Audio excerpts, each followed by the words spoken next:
Texas Tech Chancellor Dr. Ted Mitchell speaking out today after being diagnosed with COVID-19 just over 2 weeks ago. KLBK's Grace Morris spoke to the Chancellor today. Grace, how is he feeling now?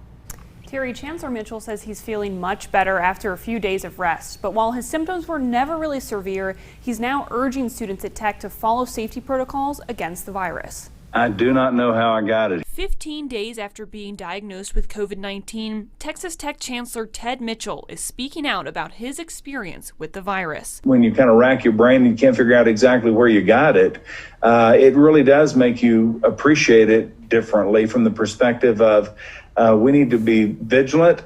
Given what's going on in Lubbock right now. Mitchell saying that when his symptoms started, he thought it was just allergies. When it initially started, my assumption was it's ragweed time, this, that, et cetera, et cetera. 6 days after the start of his symptoms, he realized he had a fever and decided to get tested for the virus.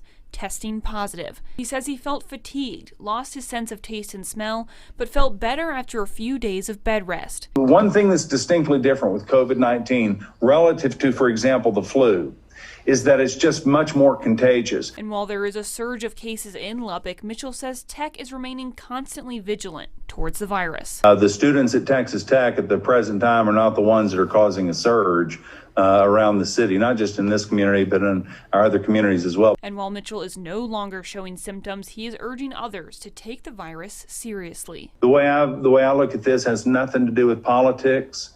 We need to all be very vigilant about wearing face masks, about washing our hands, about practicing social distancing, even though it gets tiresome over time.